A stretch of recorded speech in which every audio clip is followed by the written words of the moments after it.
The X Zone Radio Show with Rob McConnell is largely an opinion talk show.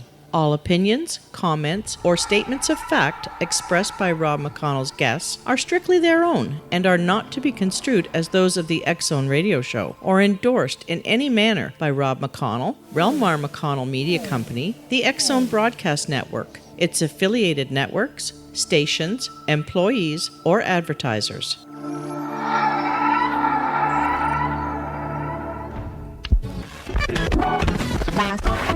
All Hit Radio.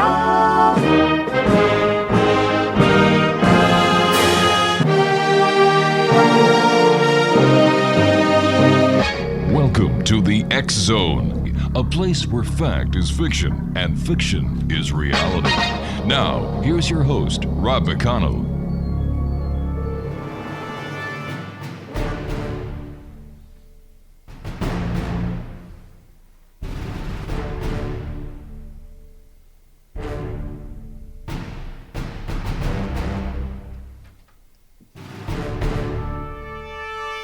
And welcome back to the X Zone, everyone. I am Rob McConnell, coming to you from our broadcast center in Hamilton, Ontario, Canada, on the X Zone Broadcast Network, iHeartRadio, Mutual Broadcast Network, and, of course, Talkstar Radio Network.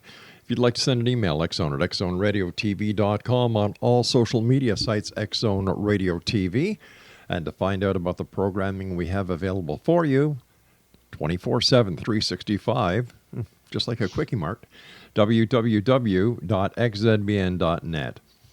My guest this hour is Seth Breedlove. He is a filmmaker. He has written, edited, and produced and directed shorts and features about a variety of topics, but is best known for his production company and the films they've produced under Small Town Monsters banner. Before film, Seth wrote a number of websites, newspaper, and magazines, and learned some of the skills he employs as a director while working as a reporter. Seth has also appeared on numerous television and radio shows. In 2013, Seth began working on a concept for a series titled Small Town Monsters. The first chapter in this series is the film Minerva Monster. Seth wrote and directed the film. He has since begun working on more projects which fall under the Small Town Monsters umbrella, including Beast of Whitehall, which he also acted as a director and cinematographer as well on that project. In 2016, Seth directed and edited his first full-length feature, Boggy Creek Monster. The film is now available on DVD and through streaming services such as Vimeo On Demand and Amazon Video. His website is smalltownmonsters.com. And Seth, welcome to the X Zone. Yeah, thanks for having me. I got to update that bio. We've added about 3 films since we made the Boggy Creek Monster movie. Well, go ahead, my friend, and let us know what they are. After Boggy Creek Monster, we made The Mothman in Point Pleasant, and we followed that up with Invasion on Chestnut Ridge, which came out in October of last year, and then we are releasing our 6th, which is called The Flatwoods Monster, Wow. and I'm producing a mini-series titled On the Trail of Champ, and we are in pre-production on The Bray Road Beast, which starts filming in April, so we stay busy. I see that, and congratulations to you on all your projects. And I'm very well acquainted with Champ because I grew up on the South Shore of Montreal. My grandparents had a summer cottage on Missisquoi Bay, which is part of Lake Champlain. And, you know, the monster stories abounded about Champ, and unfortunately, I never got to see him. Where did your interest in monsters come from, Seth? It's not something that I was steeped in as a child or anything like that. I got into the subject later in life. I think it was probably in my early 20s when I first got into it. But I think what really drew me to it was the fact that so many people have sightings of unknown creatures around the world, and that as a guy in my 20s, I started hearing these stories about sightings of the creature known as Bigfoot near my hometown of Bolivar, Ohio, which is a very small town, and that kind of drew me into it because I was just fascinated by the idea that these sightings were happening so close to where I lived. And then, of course, the longer I was into it, the more I started being drawn toward the kind of cultural impact sightings like this can have on a rural community, and that was kind of what led me down the road to create Small Town Monsters. What is your take on Bigfoot? Is Bigfoot real? Is it myth? Is it legend? Is it primate? Is it a creature of unknown origin? I personally fall into the camp of if it exists, it's some sort of unknown primate. That's my personal opinion. But as to whether or not it actually exists, I'm still on the fence about that sort of thing. I wouldn't call myself a skeptic, and I don't like to be branded as a skeptic, but I try to approach all these subjects that we cover objectively, and obviously you bring a certain amount of skepticism to every subject just to remain, on that objective line that you have to walk as a filmmaker. Yeah, exactly. You've got to maintain that balance between the three sides, his side, her side, and the truth. Have you ever seen a monster? I haven't. No, I'm one of those boring interviews where I don't have the terrifying story of being chased out of the woods or any of that. I haven't had anything terribly uncommon happen to us. The weirdest thing we had happen was some audio we recorded while we were filming Boggy Creek Monster. But again, I haven't seen anything yet. Tell us about the Boggy Creek Monster. The Boggy Creek Monster, our film is a look at the stories that inspired the sort of seminal 1973 B movie, The Legend of Boggy Creek, which was a film about this upright, hairy creature that lived in the swamps in southern Arkansas and terrified locals. And we covered that story, the story of the inspiration for that film, but also the stories that took place after the making of that movie and all the sightings that occurred across that section of the state and into Texas and Oklahoma and those areas right around there. The film just goes piece by piece through the history of the Fouke monster. And the guide and the narrator of the film is Lyle Blackburn, who's obviously sort of the Boggy Creek expert. He wrote a book called Beyond Boggy Creek and The Beast of Boggy Creek. And it's just a very in-depth look at the Bigfoot phenomenon as it relates to that section of the country. So is basically the Boggy Creek Monster the local rendition of Bigfoot? Yeah, and as you find out with a lot of our films, I mean, mostly what we're covering are creatures that are known elsewhere as Bigfoot. I mean, we've stepped out of that more recently. The Flatwoods Monster doesn't delve into Bigfoot stories, but definitely the Fouke Monster is their local term for their Bigfoot. Yes. Gotcha. What is the most interesting monster that you've written about? That I think that we've covered. I'm very fascinated by the Mothman story, and it's one that obviously is in my opinion, it's sort of the classic tale. I hate to call it. I almost called it a cryptid tale, but it's hard to refer to that story as a cryptid because it's so bizarre and it touches on all realms of the paranormal. So it's difficult to just nail that down to like this was some sort of unknown creature. But I think that's one of the things that draws me to it so much. And I love all the different facets of the story, from the Men in Black to the kids being chased in cars and the UFO sightings that erupted around the area.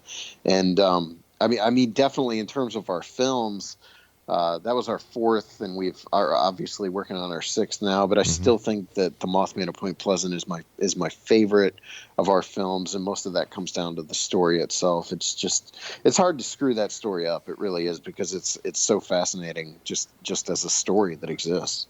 Okay, here we are, the year 2018. All this modern technology, you're using high-definition cameras, a big difference from the Betacams and the other type of cameras that we all used to use in the past. And yet there's no concrete evidence that any of these monsters really do exist. Right. How come? And it's the big question, right? And what's really funny is as we release each film, the new trend we seem to be going through is that whenever we're releasing a film, there seems to be some sort of hoaxed photo that like pops up right around the same time we're about to release a film, and all of a sudden it looks.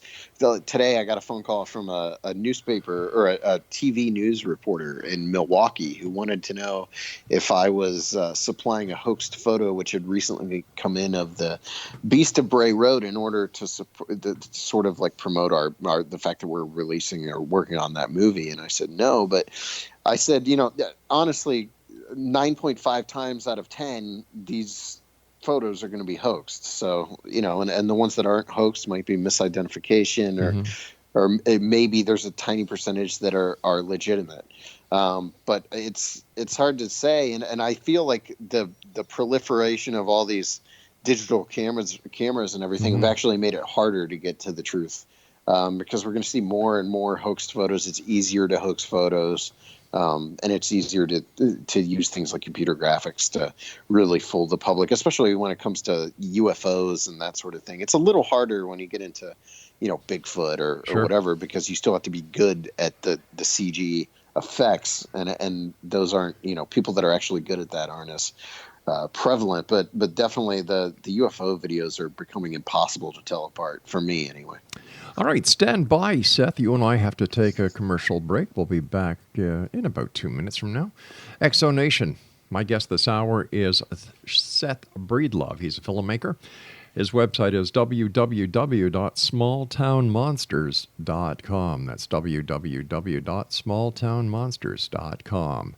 And this is the X Zone, a place where people dare to believe and dare to be heard. It's a place where fact is fiction and fiction is reality.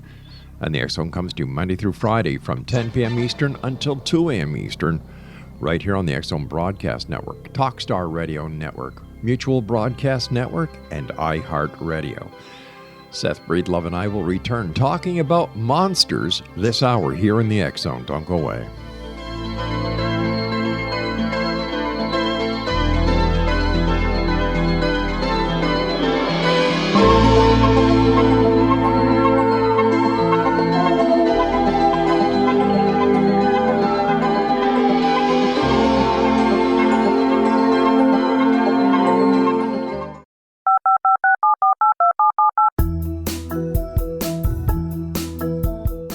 Did you know that when you're on the road with limited data or Wi-Fi, you can still listen to the X Zone Radio Show with Rob McConnell, The Science of Magic with Gwilda Wiyaka, X-1, Dimension X, Space Patrol, and every minute of the X Zone Broadcast Network by calling 213-401-0080, courtesy of Audio Now.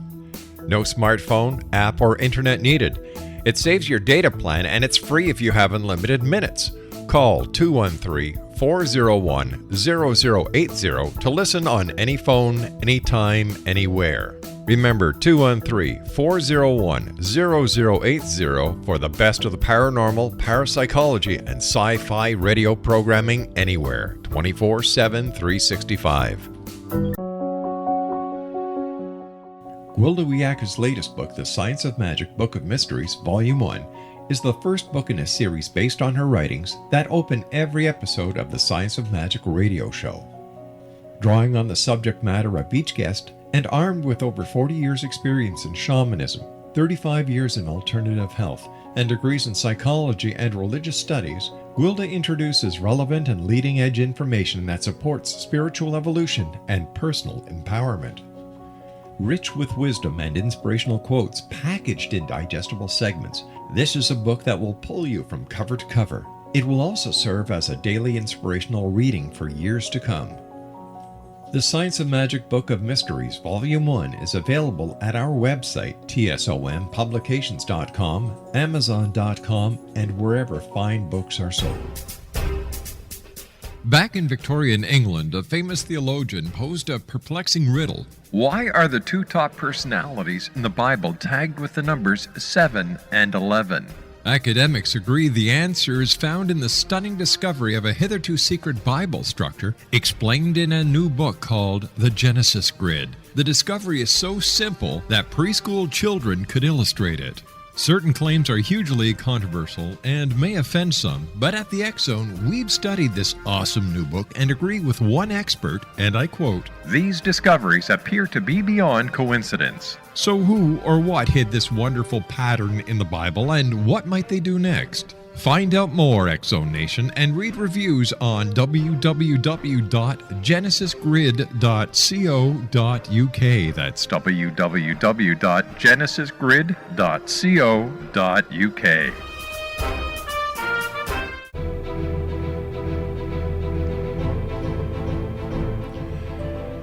Welcome back, everyone. Seth Breedlove is our special guest. His website is www.smalltownmonsters.com. Seth, why do you think society is still very interested in monsters, UFOs, things that go bump in the night, demonic possession, and the list goes on and on and on? I think a lot of it comes down to the fact that we need an escape from the generally poor state of the world today. And things like the unexplained Right. and bizarre phenomena are a wonderful means of escape for people. And especially when you're talking about unknown creatures and animals lurking in the woods behind your house. I mean, who doesn't love the idea of going out and trying to find something for yourself that everyone else claims doesn't exist? I mean, there's no greater adventure than that to me. And I've talked about this a lot recently. And it's a little on the hoity-toity side, but you do wonder if there isn't a certain draw to this that reminds people of being children again, of like a return to innocence, where you do feel like a kid who's out, to explore and uncover the unknown. And I think there's a certain part of this that harkens back to that as well. That makes a lot of sense. It certainly does. You were talking before about the stories that you've heard about with Bigfoot and so on, and you mentioned UFOs. Is there a connection between Bigfoot and UFOs? The film we made last October, or released last October, is called Invasion on Chestnut Ridge, and it's about this section of mountain range in Pennsylvania where unusual activity has taken place, dating all the way back to the 1960s when the Kecksburg UFO crash took place. But the story that we told delves into all the bizarre activity that's taken place along the ridge, and a lot of that activity does seem to center around UFOs and big hairy creatures. Again, like personally, I tend to fall more on the undiscovered primate side, but there's definitely many reports that do exist of people seeing Bigfoots and UFOs in the same vicinity, especially in the Chestnut Ridge. It's funny. It does seem like whenever these things happen, they do happen in outbreaks, and they're usually located in one particular area. So you do have places like the Chestnut Ridge where UFOs are being sighted around the same time as hairy creatures, and I would even extend that to Whitehall, New York. 1976, there was an outbreak of Bigfoot sightings near one particular road called the Abear Road, and around that same time, there was a major UFO flap sort of erupting all around the Whitehall, New York area. So whether or not these things are actually connected, or if it's just a crazy coincidence that it's taking place at the same time, or if there's been people like John Keel who posit that these areas are window areas where possibly portals open to something, and what comes through is what people are seeing. So the UFOs and bizarre creatures might be somehow from another realm. Why is it, in your opinion, that science really doesn't pay attention to this realm of the paranormal? I mean, in my opinion, it just depends on which realms of the paranormal we're talking about. I definitely think there's searches and people do spend time looking into things like lake monsters and Bigfoot. It's not large numbers of these, people, academia that actually look into it. But I do think it's a bit disingenuous when we say that, they're completely closed off to it. I don't think that's the case. I think when those people come to a subject like Bigfoot, and the first thing they see are hoaxed photos of CG Bigfoots or guys in costumes in the woods, or they see red circled photos of blurs, hiding under bushes and a whole. It's probably hard for those people to take it seriously. But thankfully, we do have people like Dr. Jeff Meldrum. Oh yeah. Alton Higgins that are out there, and they're established, professors who have the background. Who still take it seriously and look into it from a very serious perspective.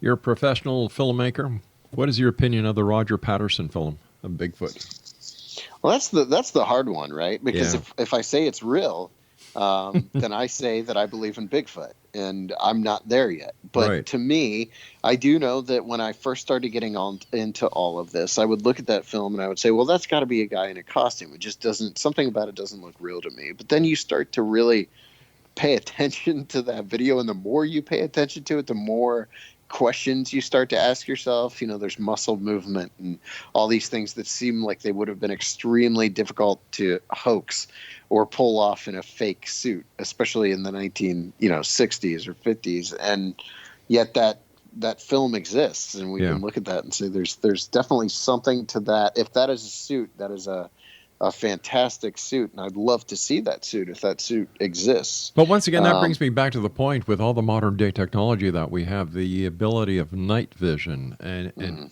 all the other technology. How come, with all the more people out in the woods these days looking for Bigfoot, not only in the United States and Canada, but around the world, how come it still eludes us? If I'm putting on my Bigfoot believer hat, I'm saying that they have had centuries at this point of training in needing, not only wanting, but needing to elude human beings in general, human observation in some way. So if this is an 7 to 8 foot tall, upright walking hairy primate that's hiding out in the woods, I'm sure at this point they've seen at least a couple of their own kind taken down by human beings, and they know to avoid people. But how on earth they can do that for centuries on end without a body being discovered or any of these things? That's the difficult part about being who I am, because I want to believe. I'm like Fox Mulder. I want to believe. Exactly. But you have so many questions. I hear where you're coming from. I've been doing this show now for 28 years, 5 nights a week, 4 guests a night. And I'll tell you something. People say, Rob, why do you still do it? If you ask so many questions, you sound as if you don't believe. And I say, you're right. I don't believe, but I want to believe. And and I have issues too with the concept of like belief when it comes to this. I don't need to believe. I need to know. Like if people expect me to just put faith in things like eyewitness reports, it's just difficult for me. And the word belief in general has religious connotations, which to me is bizarre when we're talking about things that most people are believed to be a physical reality, something that's actually there. I want the proof that it exists. Exactly, the proof.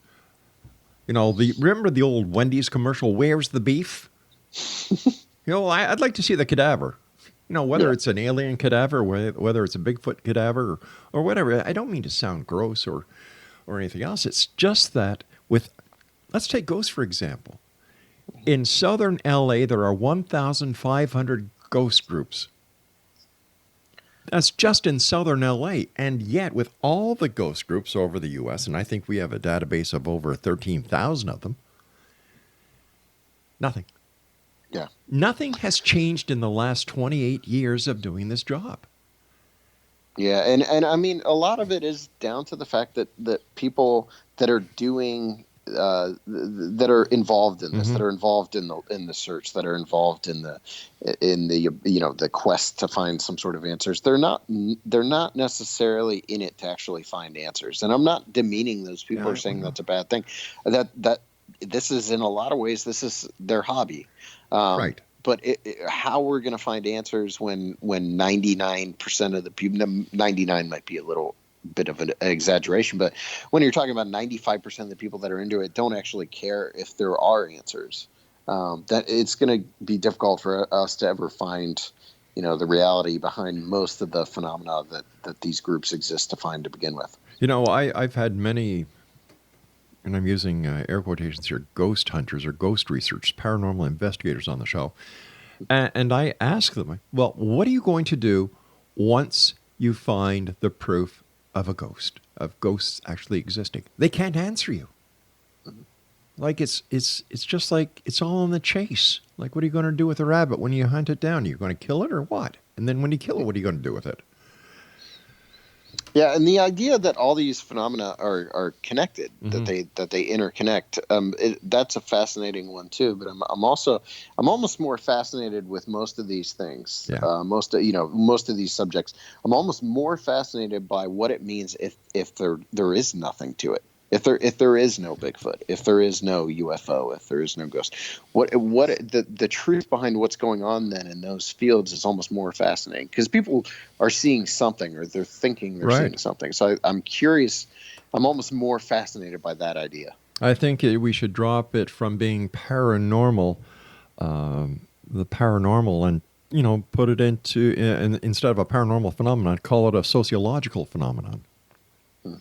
You and I have to take our break for the news at the bottom of the hour. Seth, thanks very much for joining us tonight, and we'll be back after the news. Exonation Seth Breedlove is our guest. He is a filmmaker. His website is www.smalltownmonsters.com. That's www.smalltownmonsters.com. Seth and I will be back on the other side of this news as we continue here in the X Zone from our broadcast center in Hamilton, Ontario, Canada. X-Zone Nation, here's a little bit of a preview for you. February the 2nd, the February edition of the X-Chronicles newspaper will be live online at www.xchroniclesnewspaper.com. The January edition was downloaded in 6,932 cities in 179 countries around the world. You, the X-Zone Nation, are making those numbers happen. We'll be back after this break. Don't go away.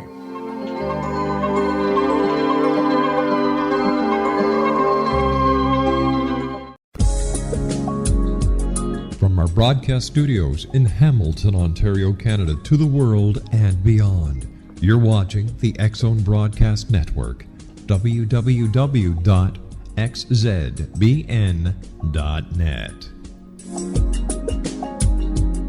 AVS Media Den.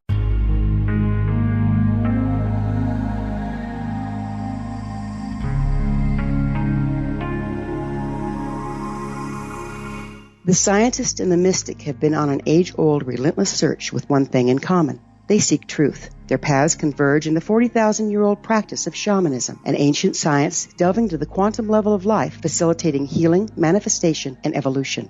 I'm Gwilda Wiyaka, the founder and director of Path Home Shamanic Arts School, a unique Colorado State certified occupational school training shamanic practitioners and teachers. We also provide classes for empowering personal lives through shamanism. Our certification classes are in week-long segments enabling international participation, and online classes and long-distance shamanic healing sessions are available. Come discover the science of magic in the limitless world of shamanism. www.findyourpathhome.com.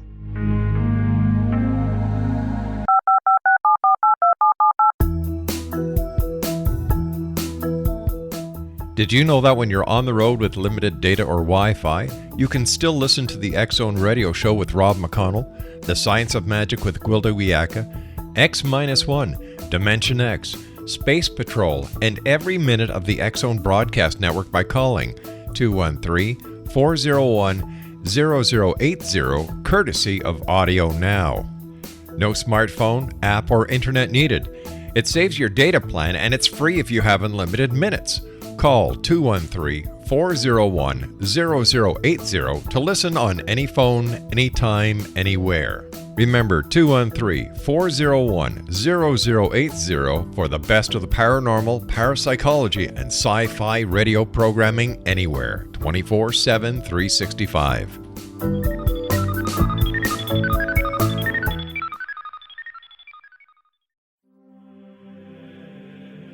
Rob McConnell here, presenting an overview for Nicholas Paul Jennings, author of a fascinating book, Amen. It presents facts revealed by Egyptologists, facts that enable us to understand why Amen is the beginning of creation of God. It provides recommendations for religious leaders of the major religions to unify their beliefs and teach the Word of God. Love one another. Amen informs people how mankind conceived God. It was the Egyptians that developed the concepts of a soul, a hereafter, and Son of God. And finally, after the worship of many gods, they conceived the belief in one universal God, the maker of all there is. For more information, visit www.futureofgodamen.com. That's www.futureofgodamen.com.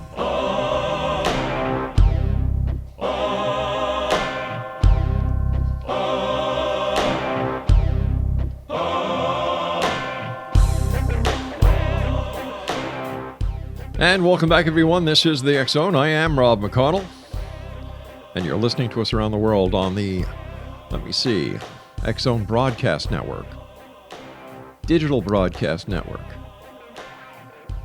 Mutual Broadcast Network, Talkstar Radio Network, iHeart Radio Network, and a whole bunch of other networks and affiliates. Thanks very much for joining us. Seth Breedlove is our special guest. He is a filmmaker. We're talking about small-town monsters this hour.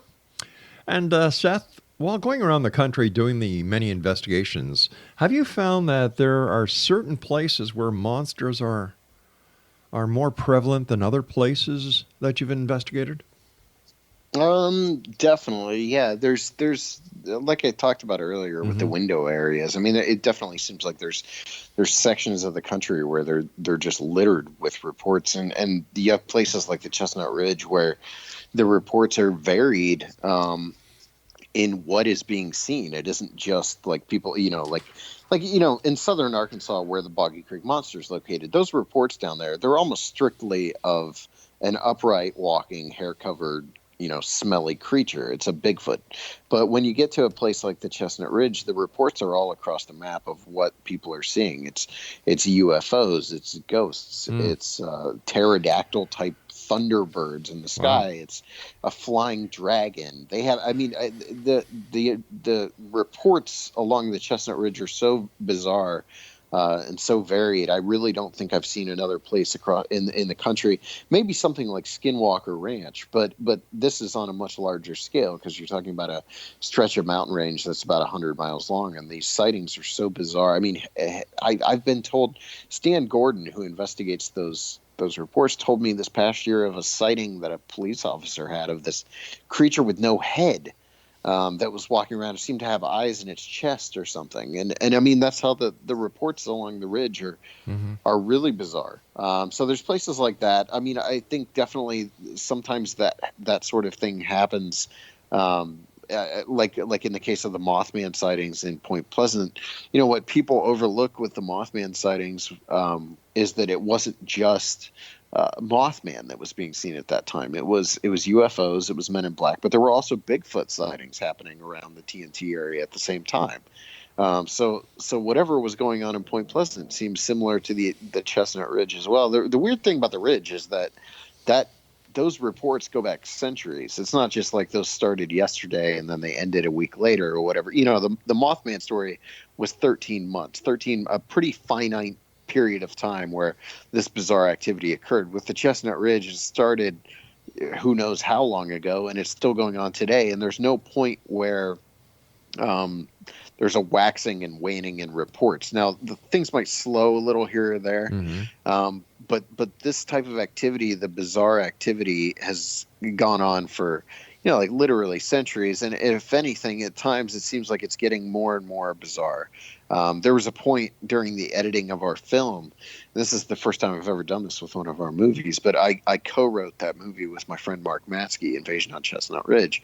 And while we were editing the movie, I got to a point in the narration that he had written, and Mark had been writing about sightings of translucent caterpillars on the ridge. And I was like, at this point, I better cut this out, because this might be the point where our audience refuses to accept any more of the insanity, that we're sticking in this movie. So right. I just found it funny that with ghosts and Bigfoots and UFOs and all this, I finally drew the line at translucent caterpillars. So anyway, the quick answer is yes. There's definitely areas around the country where bizarre activity occurs in larger quantities than others.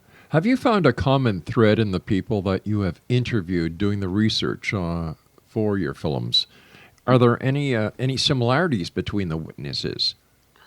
Well, I mean, I think you could draw similarities, but I think some of that has to do with the fact that we focus on small rural communities, so some of these people do seem, they remind you of someone you interviewed before. We've definitely run into that, and as we're prepping to make our 7th movie, that's definitely something we've sort of encountered. But, Right. I mean, we've interviewed members of law enforcement. We've interviewed professors, high school teachers, it's blue collar sort of, factory workers. It's kind of across the board as to who we're interviewing. And when you try to say, well, if you're looking for like a common thread as to, well, there's something psychological here that could be causing this, I don't see any evidence for that in the people we're interviewing for sure. But they're so varied as well. All right, there's a lot of so-called reality TV on TV these days. Programmers are just searching and taking anything they can get, throw it on the boob tube so that they have their time slots taken. And a lot of this stuff is, in my opinion, crap. What influence do you think that these weak paranormal and reality TV shows have on the public? I think they inform the public about the subjects, which I guess you could say is a positive, because, even something like Finding Bigfoot, which was on the air for 7 or 8 seasons, I mean, it definitely drew people back to the subject of Bigfoot. But there does come a point where the attention being drawn to the subject is more than likely not the type of attention you're sort of wanting to draw to that subject. So I've just never, for me, I haven't seen shows that approach these topics in the way I want to see them approached since probably the early 90s, the 80s. I like shows like Monster Quest, of course, and that was later. But I love In Search Of, and even the way Unsolved Mysteries approach some of this stuff, and there just isn't that anymore. Everything's very overblown and over dramatized, and there's a lot of running and screaming and bad costumes and all that sort of stuff, and very little focus on the original witnesses and what people actually saw, and so that informed us as to what our approach. Exactly. My approach to Small Town Monsters is what I wanted to see in the entertainment, that I watch. But I definitely think movies we're making are heavily influenced by the shows and films I loved about these subjects as well. So our Invasion on Chestnut Ridge film was basically one big love letter or nod to Unsolved Mysteries and In Search Of. Have you ever been out doing a shoot, talking to a witness, and something that they've either said or shown you has just floored you and your crew? Yes. During the making of Invasion on Chestnut Ridge, and this is the only, I'm not going back to Chestnut Ridge, Invasion on Chestnut Ridge so much because I'm like trying to promote it. I just, for whatever reason, we did have that incident happen while making that film. We were interviewing one of our witnesses, and he was talking about his possible alien abduction. And he actually had us turn off the cameras, and he proceeded to tell us all sorts of sort of little side stories, things that had happened to him following his possible abduction. And unfortunately, I mean, maybe fortunately for him, but unfortunately for us, it wasn't on camera. Right. But he was definitely the best. Barry Clark is his name, and he was an investigator on the Chestnut Ridge during the 70s. And Barry had some very bizarre activity start occurring in his life outside of investigating the paranormal, including some strange things happening with his grandson, who was only 8 at the time. His grandson, he would come home from investigating UFOs or whatever, and his grandson would tell him, Grandpa, the men, there were visitors that came through the hole in my ceiling while you were gone, and things like that. Like all sorts of bizarre activity. He would see things in the mirror and things like that. And it got so out of control that he quit paranormal investigating. He dropped out entirely, burned a large number of his files, and just dropped out of the field. So he was, of all the people we've talked to, that's the only interview I've ever done where I got chills while we were talking to the person. You could see whatever had happened to Barry had affected him very deeply. You know, it seems that over the years, topics and subjects within the paranormal have come and gone. For example, Men in Black, you hardly hear about them anymore. Cattle mutilation, you hardly hear about it anymore. Alien abductions, you hardly hear about them anymore. My reasoning is if these are real events, we'd still be hearing about them. What's your take on that? I think in some of these cases, they have dropped off the map. Abductions, you definitely don't hear as much about. Yeah. MIB sightings, I do occasionally still hear those. But there are, I understand what you're saying at the same time. Like, we always talk about how so many of these stories that we're covering in our films are from the 60s and 70s. Yeah. In fact, we have yet to really make a movie that focused solely on, say, the 80s or 90s. Now, when we get to the Bray Road film, most of those sightings took place in the 90s. So that does change a bit for that story. But, you know, out of 6 movies, we have yet to make a movie that focuses entirely on, say, the 80s or 90s. There might be a story here or there from those time periods, but mostly these small rural community outbreaks of like Bigfoot reports or what have you, the Mothman sightings in the 60s and 70s. So I'm not sure why that is. I don't know if it's just if it's a lack of willingness in the media to cover it now. That doesn't necessarily seem to ring true to me, because I know simply from a promotional standpoint for our films, we've had no trouble in local press and getting the local media to cover our films. So it's hard to say. Seth, please stand by. You and I have to take our final break. Exonation. For more information on Seth Breedlove, visit www.smalltownmonsters.com. Monsters is the topic of the hour, and Seth and I will be back on the other side as we wrap up this hour here in the X Zone from our broadcast center in Hamilton, Ontario, Canada. Don't forget, check out the other fine programming available for you 24/7, 365 at xzbn.net.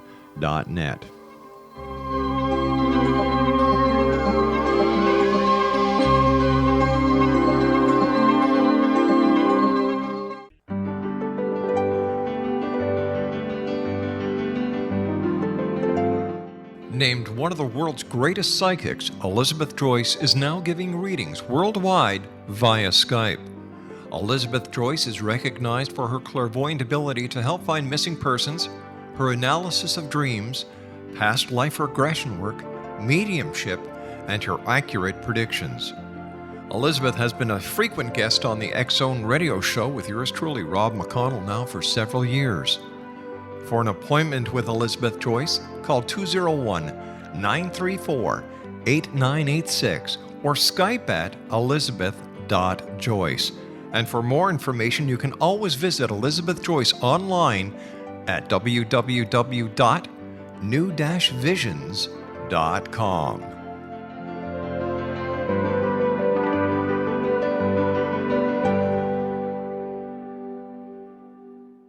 The new nonfiction book, Razor of Madness, is similar to cult movies like Clockwork Orange, Dragon's Tattoo, or The Other Side of Hell. Wayne Morin Jr. and Thomas Lee Howe will expose widespread and systematic deficiencies in this thought-provoking tell-all novel. Mind control rages among scholars in law schools. Human rights are ignored while thought reform and mental manipulation are accepted practices used as behavior modification. Dr. Louis Jolyon West comes to mind. Media and public scrutiny shows that United States mental hospitals are in fact destructive murder industries. Razor of Madness expose novel details this epidemic through an in-depth professional and personal investigation. For decades, there has been a revolving door policy that still releases killers and pedophiles back into society.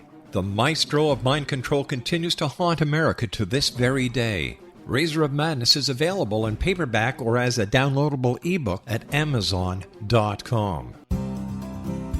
I'm William S. Peckham. If you enjoy a good mystery with a touch of the paranormal, then you'll love my novel, From Out of the Woodwork. It's the story of a young Toronto contractor, Sean Kennedy, who buys derelict homes, guts them, and turns them into multifamily dwellings. Slums just waiting to happen. When Sean buys 29 Livery Lane, the house fights back. Former owners unexpectedly come out of the woodwork as he starts the destruction. The apparitions come to him when he touches old books, reads hidden letters, rummages through old boxes, finds a locket, or reads a discovered manuscript of a murder mystery. From Out of the Woodwork will take you from 1899 to the horror of the World Trade Center, September 11, 2001. Check out From Out of the Woodwork on my website, www.williamspeckham.com.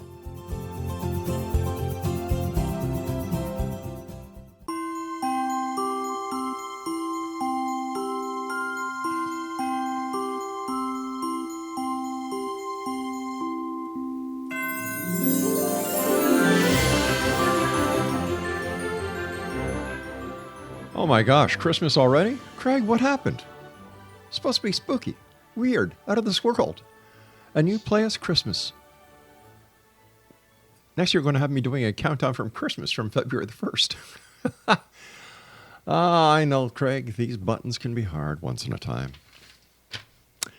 Craig West, my producer, Exo Nation, as you know, has been with me for 27 years, 6 months, Craig. And he looks like ZZ Top. Old hippies don't die, they just go into radio. Enough of that. Okay. Seth Breedlove is our special guest. He's a filmmaker, and his website is smalltownmonsters.com. First of all, Seth, thank you so much for coming on the show. It's really been great talking to you, and I wish you continued success with all the projects that you have current and in the future. Yeah, thanks a lot for having me. Well, you'll have to come back on and share some more stories with us in the future. Let me see. I was going to ask you a question here. Oh, tell us a little bit more about Champ. You know, I'm familiar with Champ. You're familiar with Champ. For the listeners around the world who may have local lake monsters, and there's a lot of lakes around the world that have these so-called monsters. Tell us about Champ and why you're so interested in this Lake Champlain monster.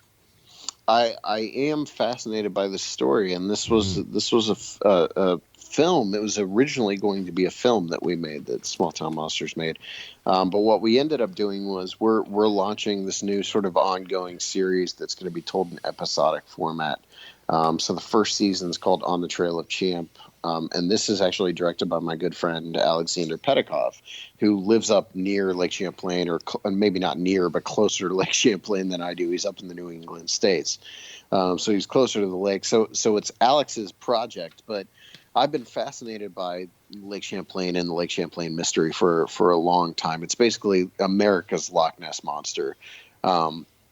But something that I really thought was really fascinating about the entire thing, and I'm really excited to see how Alexander kind of tackles it, is the long history of these sightings of a bizarre, like a sort of dinosaur-like creature living in this lake, this massive lake.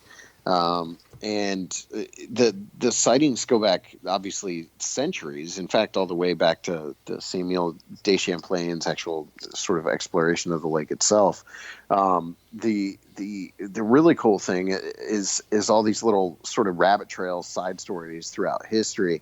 There was apparently a sort of an organized monster hunt by P.T. Barnum to find the Lake Champlain monster back in the early 1900s, if I'm not mistaken. But there were sightings and rock art and all sorts of things relating to the Native Americans in the area as well. So there's this long sort of history of some sort of long-necked, possibly plesiosaur type creature living in this lake. And it for whatever reason, it goes back a very long period of time, and that's one of the things that really fascinates me. And when I say huge lake, it is a massive lake. You know better than I do, actually. But I know when we were filming Beast of Whitehall in 2015, I was fascinated by the lake because Whitehall sort of sits on the shores of Lake Champlain, and I thought it was very cool that Whitehall, New York, not only had this outbreak of Bigfoot reports in the 1970s, as well as sightings of UFOs, but also Lake Champlain right there as well. I kept joking while I was there that we were at some sort of like nexus of the paranormal world up in that area. But it's a really fascinating story. Another story that you were talking about that you're doing a production on, that you have done, is on Bray Road. Mm-hmm. Tell us about that. Yeah, the Bray Road Beast is our 7th film. It starts shooting in April, so we haven't even gotten to principal photography on that one yet. We're still doing sort of post production on the Flatwoods Monster. But the story is about this lone stretch of road outside of the town of Elkhorn, Wisconsin, where since the 1930s, basically, people have been seeing this sort of upright walking, hair-covered dog-like creature called the Beast of Bray Road. And obviously the road that all these sightings are taking place along is Bray Road. But those sightings actually take place much more on a wider swath of land than just Bray Road. It's just for whatever reason there were a flap along that road in the 90s. So it's gonna be an interesting film for us. I always try to challenge us with each new project. With that one, what I wanted to do was not only sort of cover the sightings of the Beast of Bray Road, but also cover werewolf lore throughout the world as well. So we're going to take a look at sort of the history of werewolf sightings around the world and whether or not there's any basis in reality for that, sort of lore. So and we're going to use the Beast of Bray Road as sort of a jumping off point for that to some extent. Obviously it'll still be a very regional sort of movie and focus on Elkhorn, Wisconsin, but we're kind of excited to branch out a little bit and do something a little bit bigger than what we've done before. Do you have any ideas or hypotheses on what Champ could be, and if it is a plesiosaur, how has it lived so long? Yeah, I mean, if it's a plesiosaur, there's got to be some sort of family, sustainable population. Exactly. Of these things.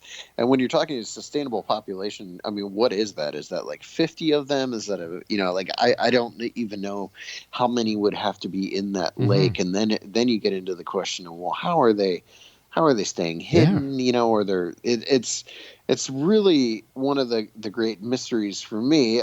Obviously there's theories like it's a large sturgeon, some sort of eel that's in the lake.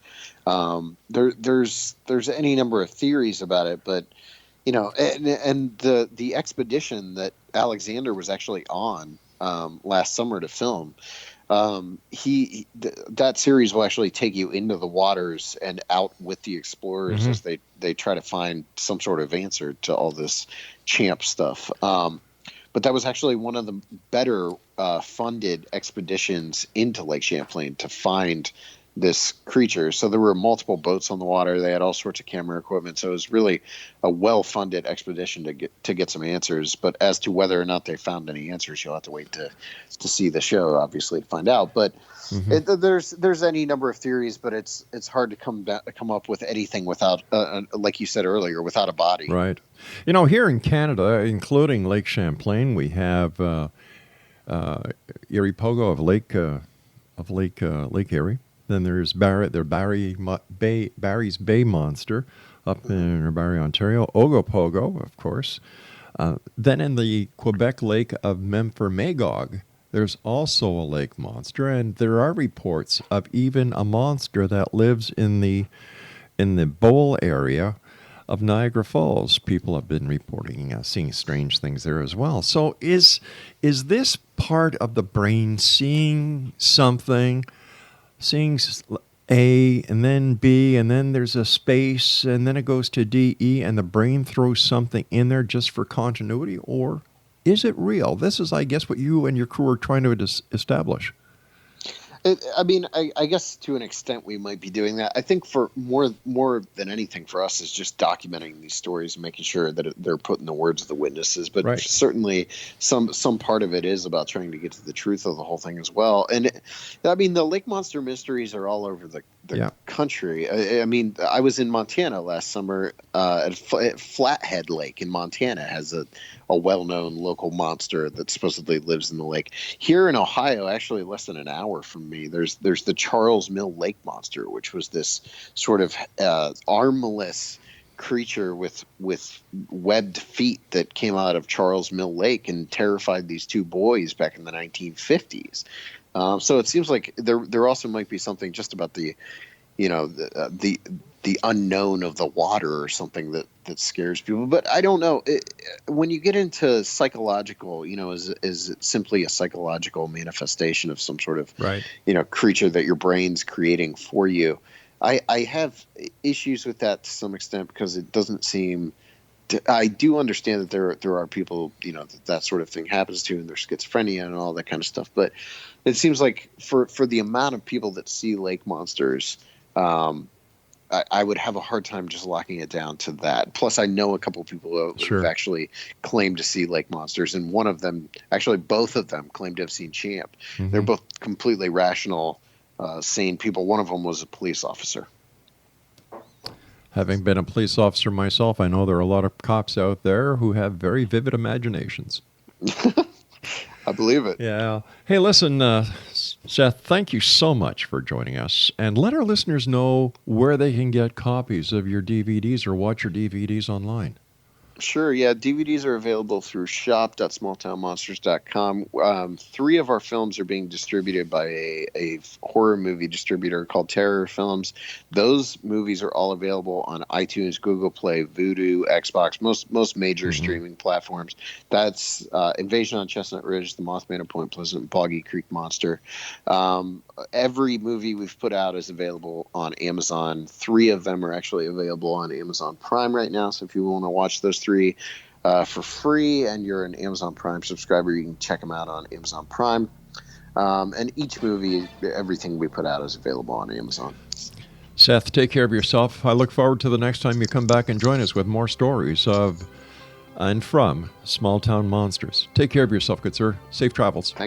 Yep, thanks for having me on. You're welcome. Exonation's Seth Breedlove has been our guest this hour. www.smalltownmonsters.com. We'll be back on the other side of this break as we continue here in the X Zone from our broadcast center in Hamilton, Ontario, Canada. My name is Rob McConnell. Don't go away.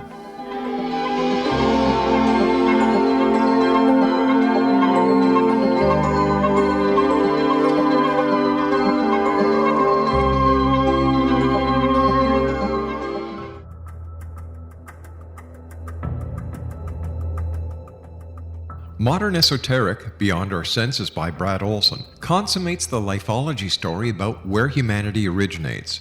It is the lost continents, the primitive wisdom, the mythos of creation, and the rethinking of ancient history as we are taught in academia. There is much more to the story than what we have been told. As this is the first book in the Esoteric series, Modern Esoteric starts at the beginning of time and accelerates up to this modern age. Future Esoteric is book 2 in the series and takes a forward-looking position ahead of today with an open and honest examination of the ET issue and various unexplained phenomena.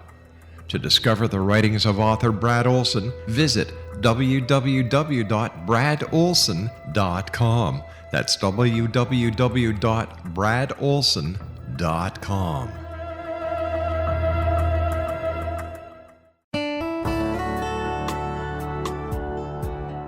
Are you or is someone you know struggling with addictions, depression, anxiety, relationships, low self-esteem, lack of confidence, grief, success, and prosperity? Do you know that your subconscious belief plays a big role in the outcome of your hard work? We can help you permanently change the beliefs that may be the reason for your struggles and failures. We care about getting you the return on your investment and the results you are looking for. We can help you be free of the limitations of your past and in realizing your highest potential. We work with people by phone and Skype. For more information, visit us at www.ritasoman.com. That's www.ritasoman.com.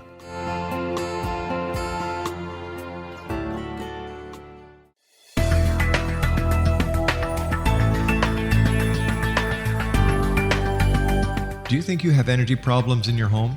Do you feel better when you're away than when you're home? Joey Korn is a global leader in the world of dowsing who specializes in personal energy clearing and space clearing. He can help you create an ideal energy environment in your home no matter where you live in the world. Learn about his remote spiritual house cleaning services and much more at www.dowsers.com. You can get Joey's book, Dowsing, A Path to Enlightenment, as well as other dowsing books and tools, Kabbalah books, and Walter Russell books. Joey's work is really amazing. Go to dowsers.com right now. That's DOWSERS.com or call 1-877-DOWSING. That's 1-877-369-7464.